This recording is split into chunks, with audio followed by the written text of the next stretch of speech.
welcome everyone. Bonjour et bienvenue à tous. My name is Lise Berin. I'm a program officer with the Canadian Association of Research Libraries, or CARL. So before we start this webinar, I'd like to take a moment to acknowledge the Indigenous land on which I am situated. And I hope you will recognize the land you are on, its history and its peoples. I live and work in Mi'kma'ki, which is the ancestral and unceded territory of the Mi'kmaq people. This territory is covered by the treaties of peace and friendship, which the Mi'kmaq, Wolastoq, and Passamaquoddy peoples first signed with the British Crown in 1726. I recognize that I have a role to play in safeguarding this land and in upholding the treaties by which we are all bound. On behalf of CARL, and especially on behalf of the Open Repositories Working Group, I'd like to thank you for joining us today, and I'd like to thank our presenter, Pierre Lazou, for getting us to speed today on the progress done thus far on this CARL-OpenAIRE collaboration. So just a few notes. I'll mention that we also have on the call Kathleen Shearer, who has been very central to this project. So she'll be around to help answer questions later on if need be. I should mention that we are doing this webinar again in 1 hour in French. So if anybody wants to try again in French in an hour, you're welcome to join us again. As I've noted, we are recording, so this will be available for folks who missed out or who want to watch it again. And there will be questions and discussion at the end. So feel free to enter any questions in the chat, though we will almost certainly wait until the end to answer them. And I think that's about it in terms of little intro. So I'm happy to now pass things over to Pierre. Merci Lise, and thanks everyone for attending this session on an OpenAIRE updates. So let's start right away. We have a lot of things to cover. So the objective of this webinar is first to let you learn about the project and implementation that have been done so far, determine how your institution can contribute to this project, and knowing what will come next. The group will continue its work for 2021, and I will explain what we're going to do. So more in a more precise way, what is the plan of this presentation? We talk about a little bit of context, where it comes from CARL initiatives. We talk about the OpenAIRE Advance, which is the project we are participating in. We'll talk about OpenAIRE services to content providers, but also to funders. And we'll see scenarios for compliance for Canadian institutions to this project. I also provide technological updates on the software and what kind of compliance they offer with OpenAIRE for now. And the next step we close the presentations. So on the context and the CARL implications in the OpenAIRE project, it comes from the scholarly communication roadmap and the idea of the visions to build an open, sustainable, and innovative scholarly communication systems governed and mandated by the scholarly community. In this roadmap, there were two ideas that you will find echoes in OpenAIRE project. The first one is to support the adoption of policies from research funders and to strengthen and add values to the network of Canadian open access repositories. Those two components are key to understand why we are trying to participate to OpenAIRE. Here is an illustration of the first point, the mandate and the work we're doing with the funders. There were a coordinating action plan to advance open access in Canada in May 2020 with many institutions, CARL, CRKN, and other funders. The goal was to develop a robust methodologies for tracking Canadian open access content, and OpenAIRE is in a way is a way to pilot those kind of tracking, and we'll see why. Last and not least, one other aspect, one other important aspect when we talk about building a network of repositories or being together to work and to build an open scholarly communication systems. It's a citation from the Invests in Open, which shows that coordination at the national and regional level amplifies the impact of investment through greater alignment, reducing redundancies, and creating sustainable funding for priority services or infrastructures. And infrastructures is what we're trying to build, participating to OpenAIRE, to this open platform as repositories, and coordinations, be it technological or human, is central to the success of such initiatives. So let's talk about OpenAIRE now. OpenAIRE, a few background to begin with. So it's a project that started in 2006 under the name of Driver. Driver was the first initiative from Europe to investigate, to explore the development of a distributed infrastructure and to talk about interoperability of data. It continues its work under the OpenAIRE brand, let's say in 2008, and OpenAIRE had 3 iterations so far. OpenAIRE Advance is the last one of it. It's the one we're participating in. OpenAIRE Advance is a project that was financed in 2018. It will this grant for OpenAIRE Advance will end in February 2021. And here you see the goal mainly of the OpenAIRE, and you will find echoes from the roadmap here. OpenAIRE is aimed at supporting open access and open data mandates in Europe, but also it aims at developing essential building blocks for scholarly communications. And those building blocks, we took form of services from OpenAIRE. We'll talk about them a little later in this presentation. One important thing happened in October 2018 for OpenAIRE. It became a fully fledged organization, so it left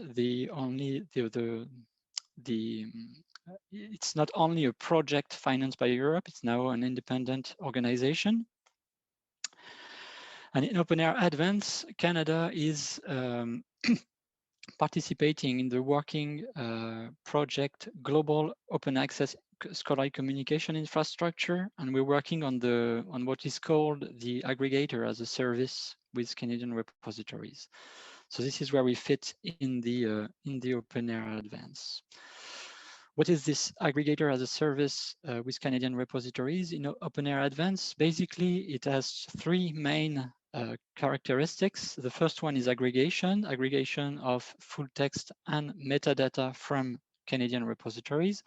The second is to enrich and enhance metadata based, for example, on inference methods, like for founders that their approach, we have worked with the 3 agencies to add public grants database data in the OpenAIRE infrastructure so that it can map publications with grants informations.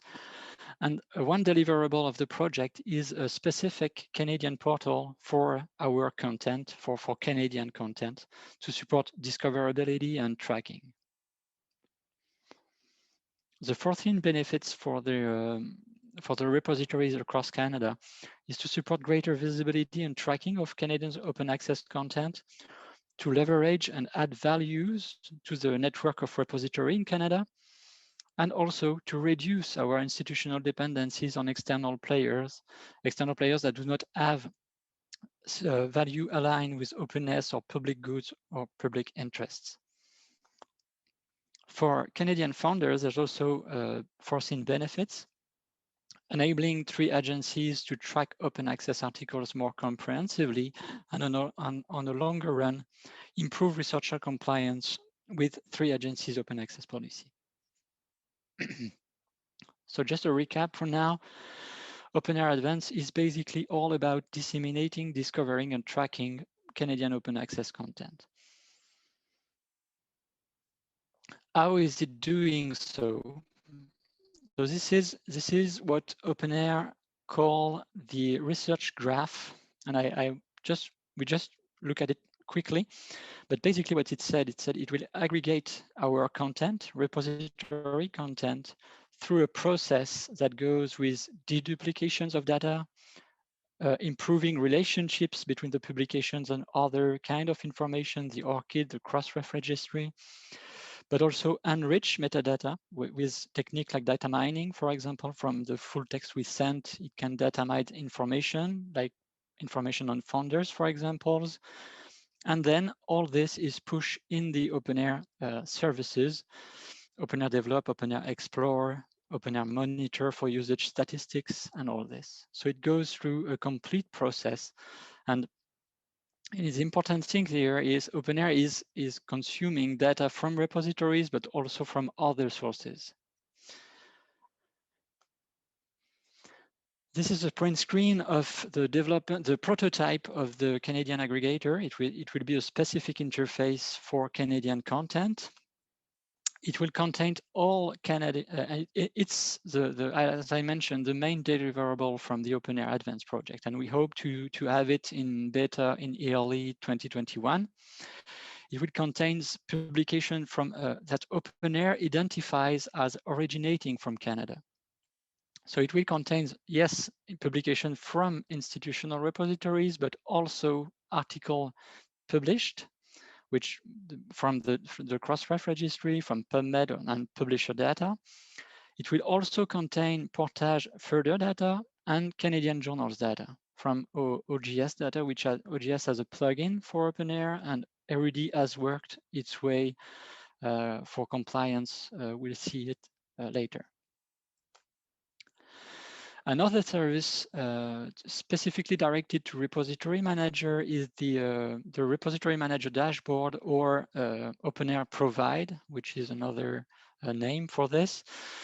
This specific service is where you register your repository, where you can validate it using an online validation tool, and where you will be notified of enrichments that occur on the record you send to OpenAIRE. This notification service is called by OpenAIRE the broker service, and it helps seeing how your record was enriched during the process, during the research graph. And another information that is directed to repository manager is usage statistics. This is a print screen of the dashboard right now. So specifically for now, what we have access to is the registration process, the registration workflow, and the validation workflow, but enrichment is not yet there. The other services, now let's talk about founders. We talk about repositories and our data. Now, what's in OpenAIRE for founders? For the three agencies which were our partner in the project, OpenAIRE has finished the integration of those three. This means you can, for example, filter for each of the three agencies the results to see what publications are linked to which founders. And one interesting thing is that NSERC is the fourth highest number of record of any founder in OpenAIRE right now. And what OpenAIRE is doing with this data, the data it received from the three agencies, is like it started to make links between publications and founder information. Our partnership with the three agencies began in September 2019, where we signed a letter of commitment from the three agencies, and they follow up during the course of the project by providing information on their databases and other information. This is to illustrate what you can do with the interface, what we will be able to do in the Canadian portal. You have many facets linked to projects and funding information. So you have, of course, the funder name. You have also what OpenAIRE has called the funding stream, which basically is a program that finances a specific project.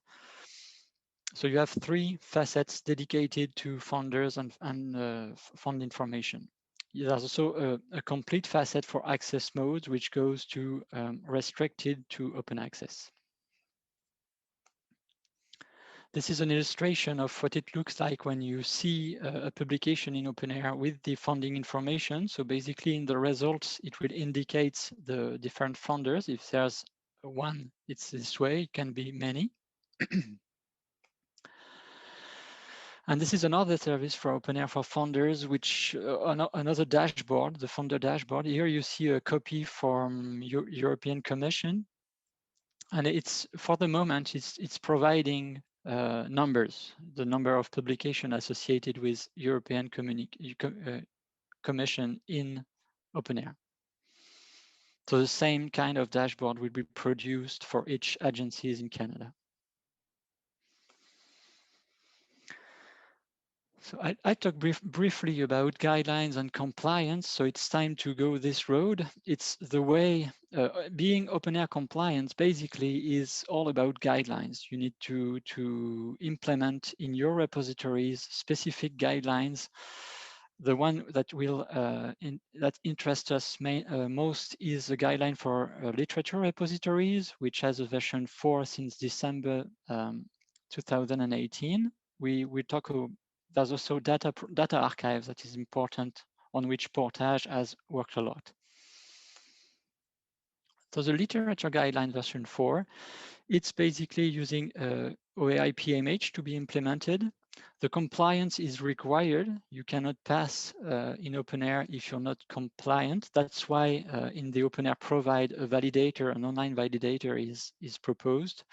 So it's the different approach like Bayes or OCLC Oyster, which harvest Dublin core metadata. Here, you need to comply with a specific metadata application profile. Another requirement is to be registered in OpenDoor.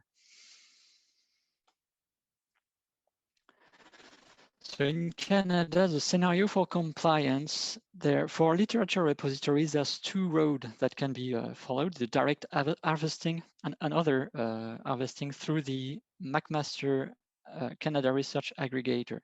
This aggregator was built for COVID. I will give some detail on it later on. For data repositories, the approach is to pass through further, which will be compliant with OpenAIRE. So all Dataverse in repositories across Canada that participate to further will be, their content will be aggregated to OpenAIRE through further.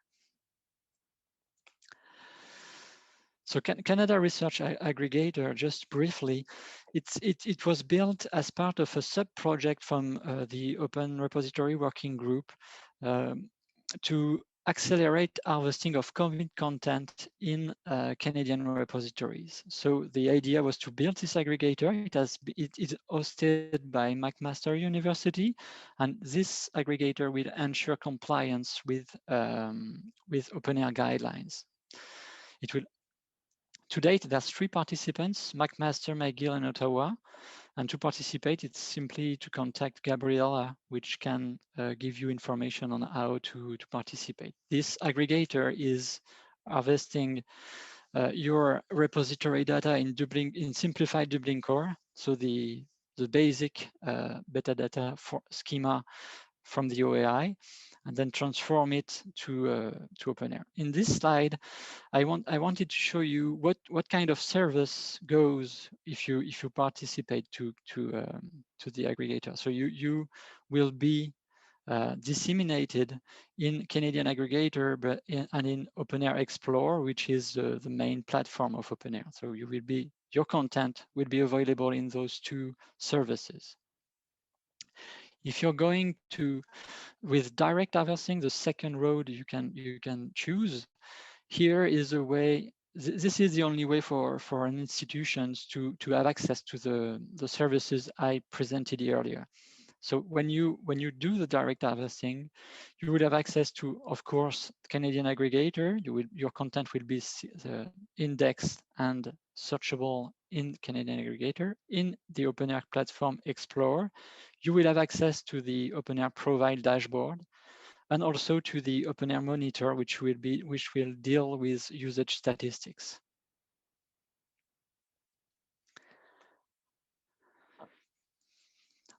Okay, here I provide you with what we know so far for the main platform used in Canada, the software built where of our repositories. So for DSpace, DSpace 7 will be compliant with out of the box if you use this version, this major release that is not yet fully deployed. But there were initiatives to fund development for version 5 and 6, the two versions that are most used across repositories in Canada. And compliance should be part of 6.4 and 5.10, but there were code that was developed to help making your repository compliant. So even if you're not using the 6.4, 5.10, there's a way to be compliant using what have been developed so far. For ePrints, the code has been developed by Concordia University for their repository Spectrum, and we are trying to see how to share what has been done by Concordia to the ePrints community.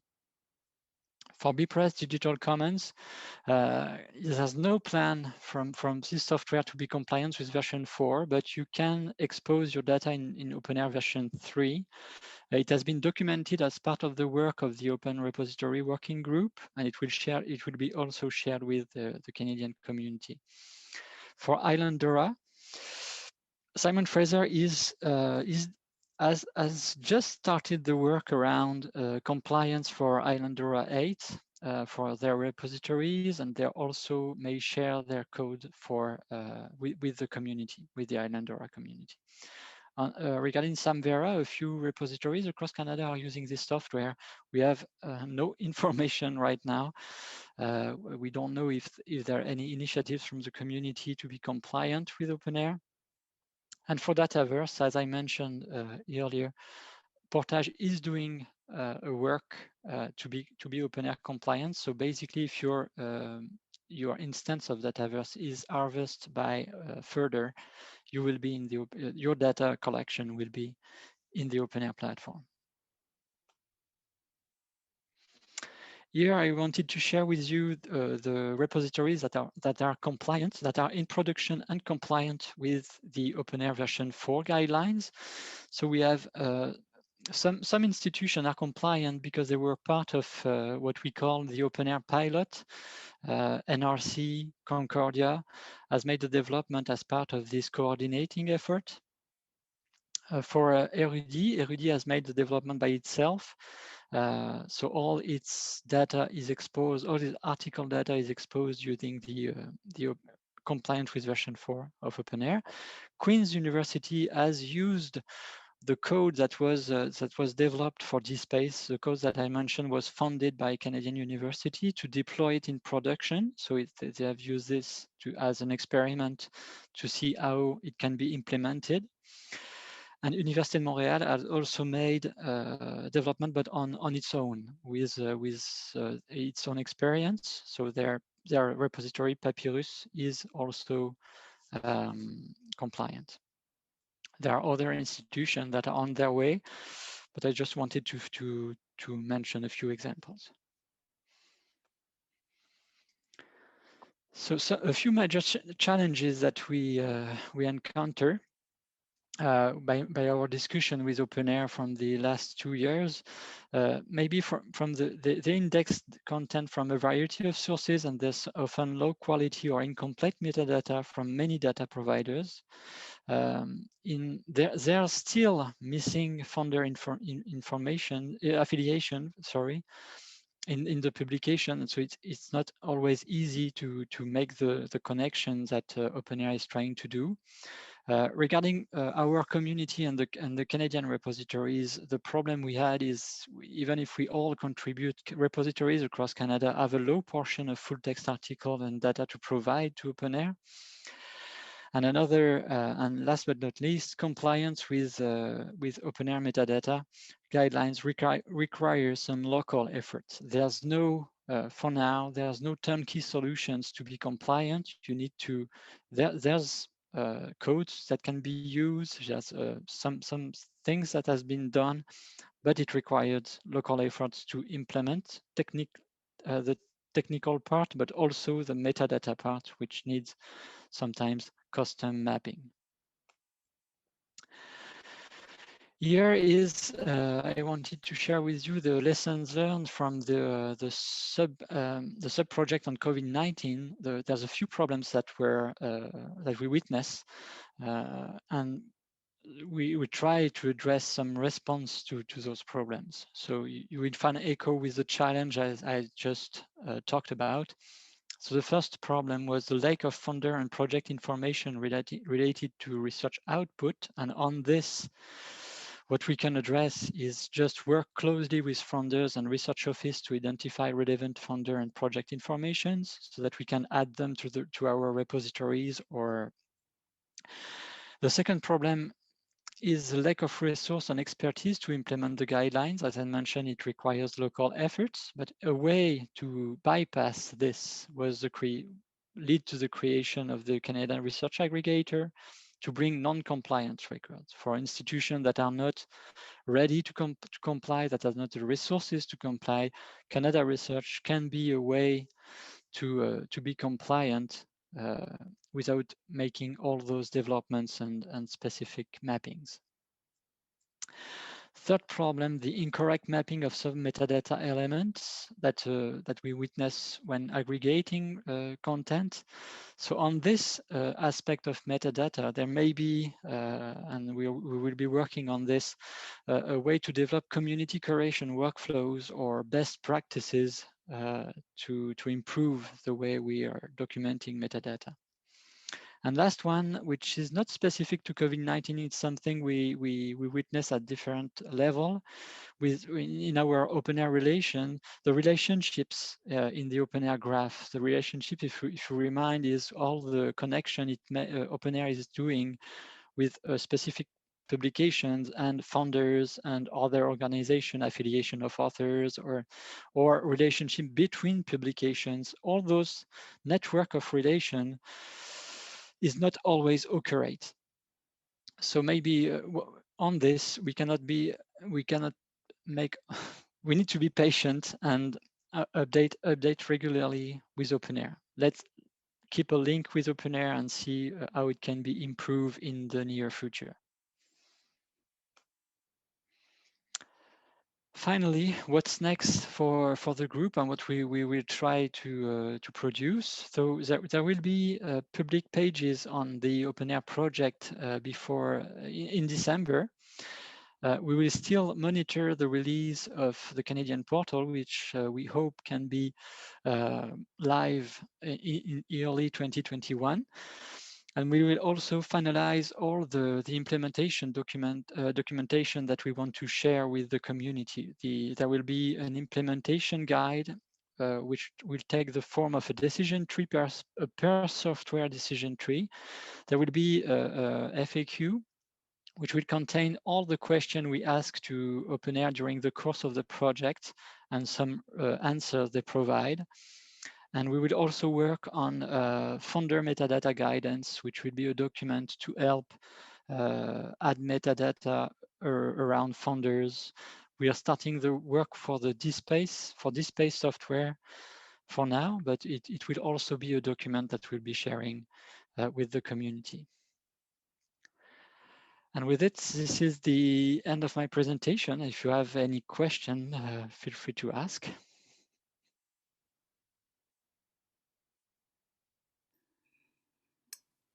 Pierre, I see that there is a question in the chat that Lindsay had asked. Now, I know you did talk a little bit about funder information, but she might have wanted more detail. So do you want me to read out the question? Oh, I see it. Okay. So can you explain in further detail how OpenAIRE is able to link tri-agency funder info to articles? Is it a workflow that individual institutional repository could adapt? Okay, so the way they say they would deal with the linking between a publication and funding information, there's two ways. The first one, they will take all the metadata. They use metadata and full text. So they will use, if you document funders, they will take the metadata and try to find other information on project and project number and project named associated to the publications.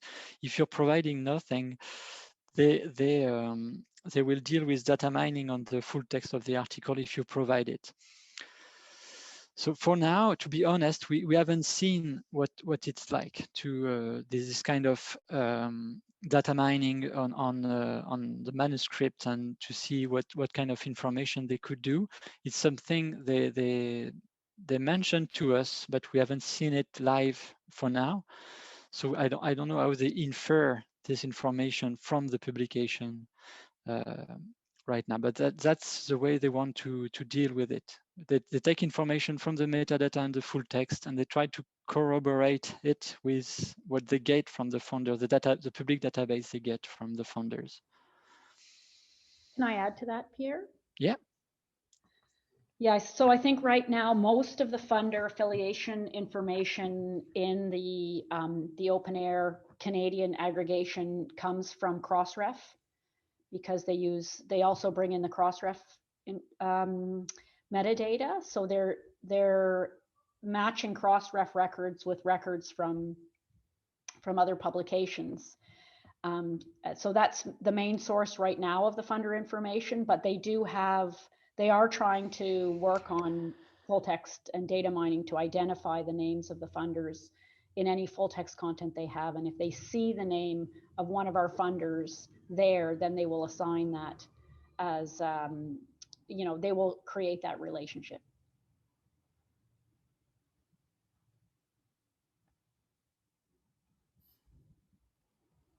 So Mike was asking a question, but it was turned out to be exactly the same thing that Kathleen was talking about. So we'll skip over that one.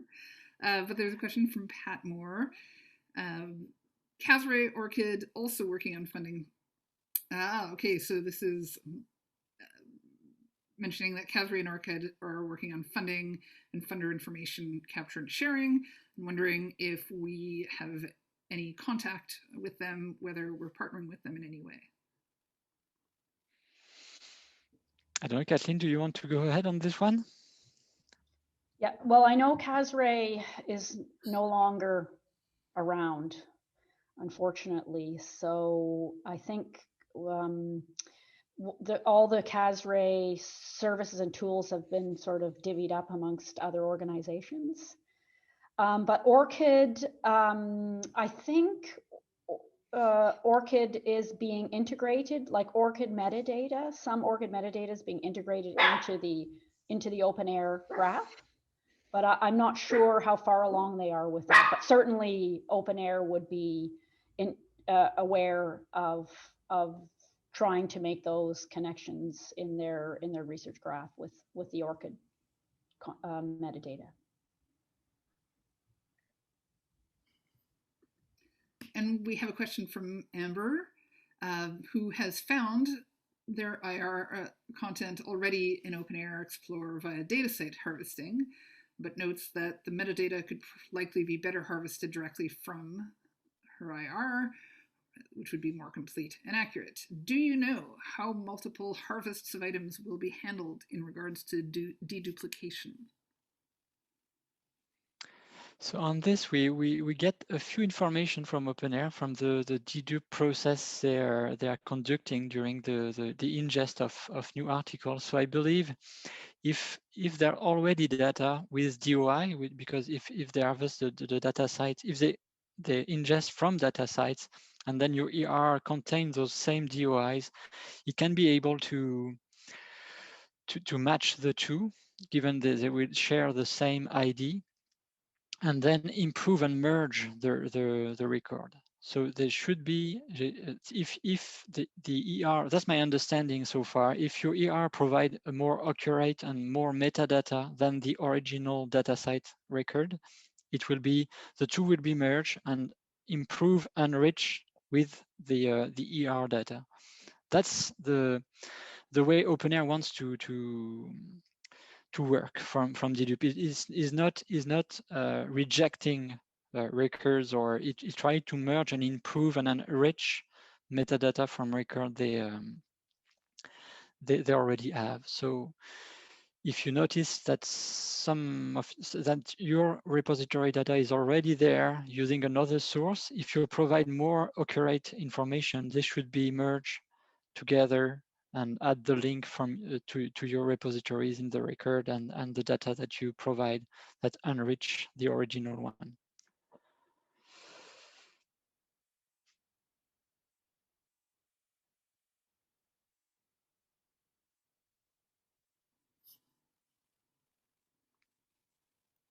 We don't currently have any other questions, but I will mention if anybody would rather say a comment out loud or ask a question, you can turn on your mic and ask it.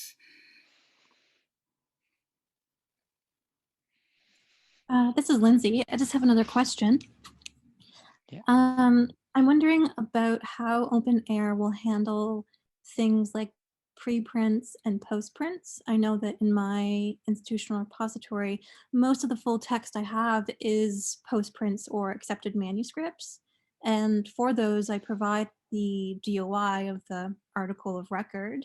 So I'm wondering, will OpenAIRE simply use that DOI to point back to what is effectively a restricted or closed article? Or will the postprint that I provided through my repository, will that also make it in to OpenAIRE?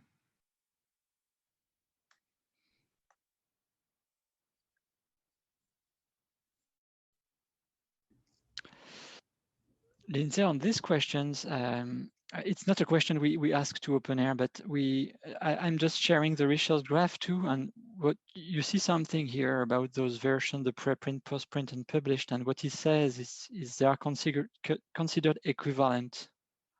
So it's merging all kind of article version. That's my understanding, but I don't know how it will work once it's dedupe or merge, or I don't know the process, but for the infrastructure, all those versions are the same item in a way. Does it give you some clues on what you were saying? Because I'm not sure I can answer right now. From Kathleen, do you want to add something? Yeah, I mean, I just, from my experience of like going through the Explore and clicking through to, I think it's kind of messy right now. So, you know, again, this is a project that's hopefully will be improved and the functionality will improve over time. But sometimes you end up being pointed to the closed version, and sometimes you got to the open access version, and it's not obvious to me at the moment why it happens sometimes and doesn't happen other times. So I think this is part of their algorithm, you know, that they're working to improve at the moment. It may be connected to the. Oh, sorry, Kathleen. No, I was just going to say, like, OpenAIRE is really about open access, so they really want to, you know, provide access to the full text wherever possible. So I think, you know, they're interested in making sure that if there's an open access copy, that the users would be able to access that copy rather than go to a, you know, a publisher website where it's closed. Sorry, Pierre, go ahead. Oh, no, it's fine. I just mentioned that it made me think of the problem we mentioned about relationships and the way OpenAIRE is finding version of or linked between things, between affiliation, between. We noticed a lot of problems on the way it's linking content together. So it's something we mentioned for.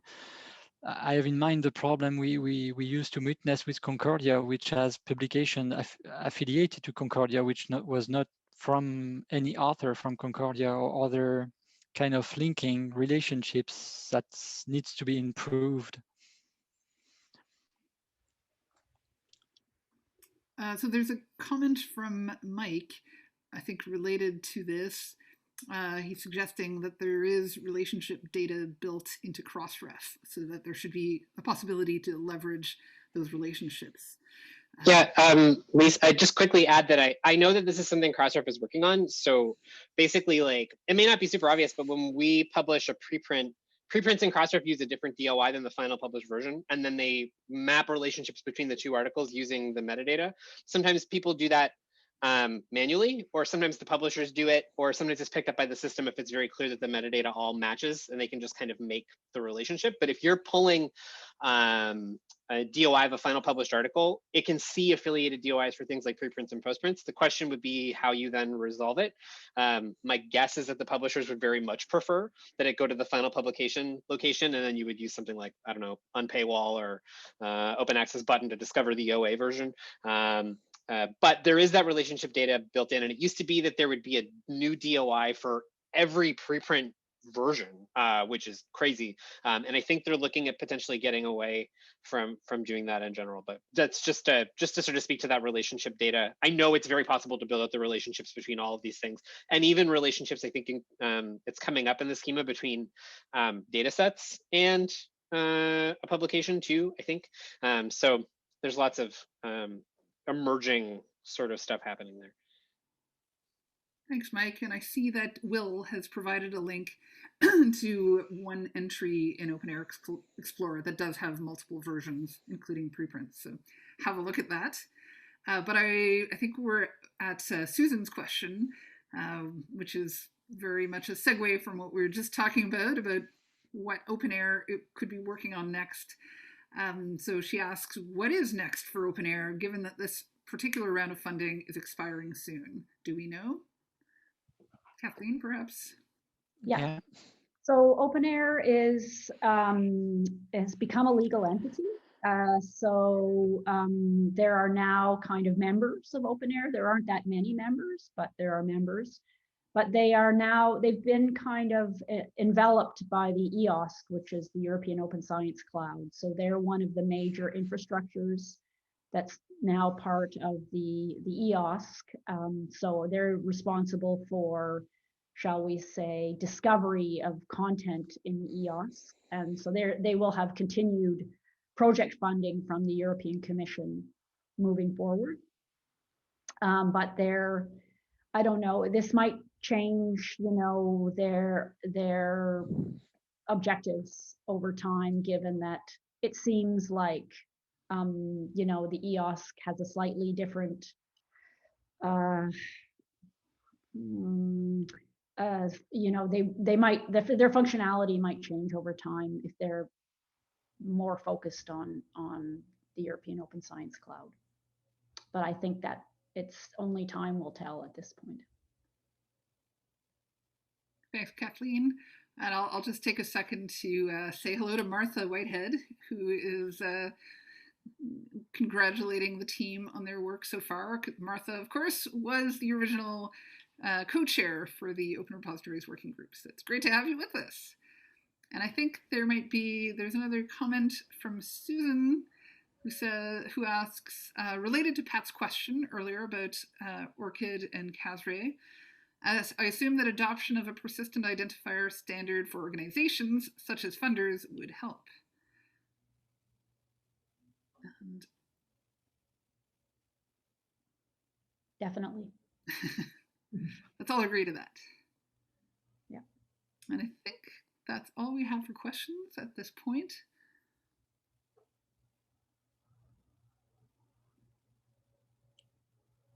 Can I ask a question to the participants?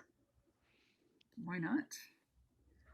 I'd just like to know whether, based on what you've seen in this presentation, or maybe what you've seen from OpenAIRE, are you motivated to comply and get your repositories directly harvested by OpenAIRE? Is that something of interest, or would that be lower down in your priority list compared to other things?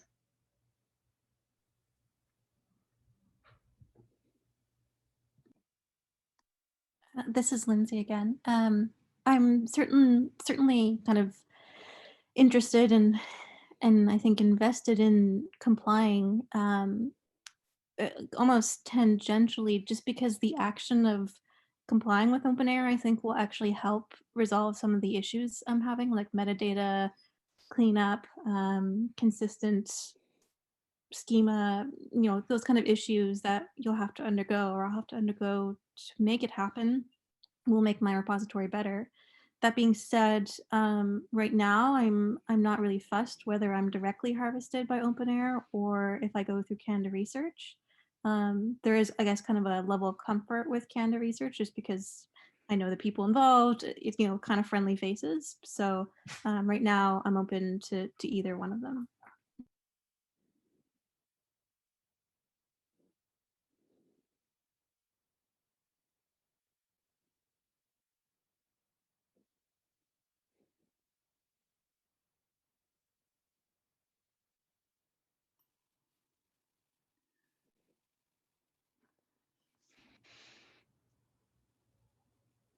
So I see there's some additional discussion happening in the chat. Some people are responding about where things are at their institution.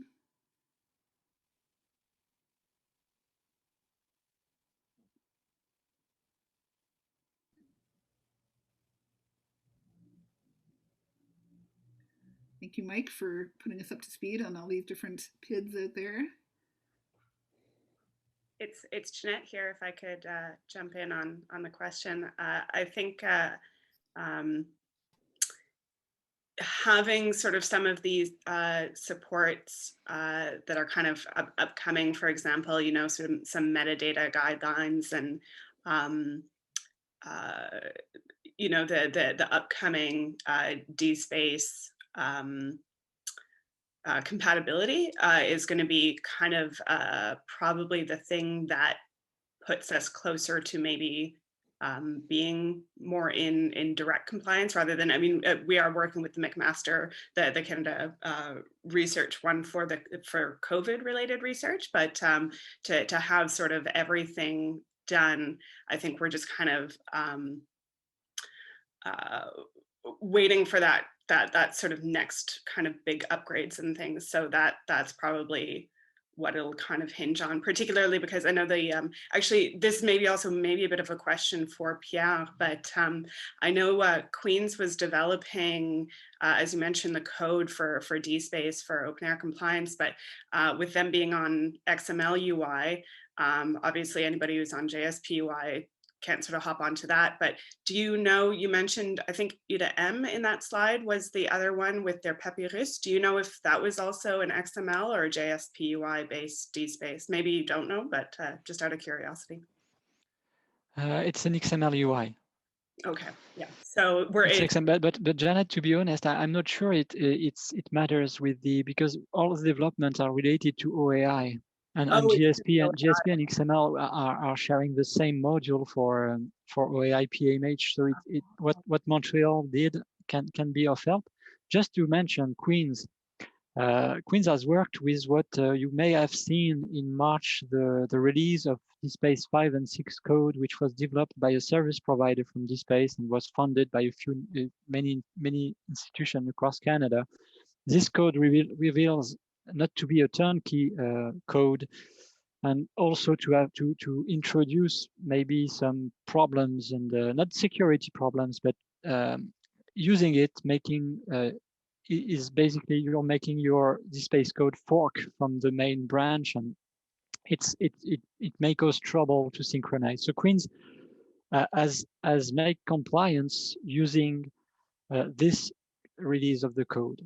And from the discussion we had this year with them, I think if it's to be redone, they would not go the same road than using this code. That's why I mentioned that we are working on downsizing all the things that were developed in March to something more specific to 6 and 5, and to help people doing things with a few that not as time consuming as taking all the code that was produced in March. I hope I'm clear on this, because we struggle a lot with the code that was delivered in March by Force Science, and getting what can we do with this, and how to implement it. And I know like Queen's, even if they're in production with this code, if it's to be redone, they would have make it another way. And to mention, you mentioned Montreal. Montreal has made its own development. It has not been using any of the. It has just taken a few bytes of the code that was delivered in March to put it in their ER. So it's a local development they've made. Thanks for the information. I was sort of I was not in my position in March, so when I came back in sort of August, it was kind of picking up pieces from all over the place. Yeah. So that's super helpful to understand. I maybe made some assumptions somewhere. Thanks.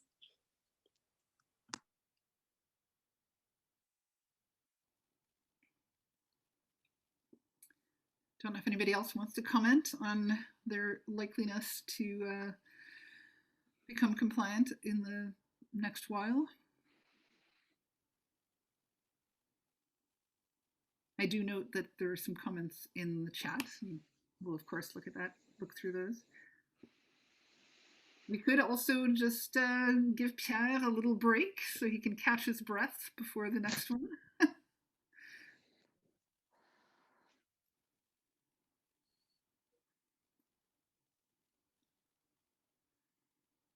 All right, how does that sound to you, Pierre? Ah bah c'est parfait. Moi oui, yes. I'm already in French là. But yes. If anyone has any further questions, feel free to contact me. So this is Lise. I'll just stick my email in the chat, and then I will forward you to Pierre or Kathleen or whoever can best answer your question. All right, thanks everyone. Thanks everybody. Thanks.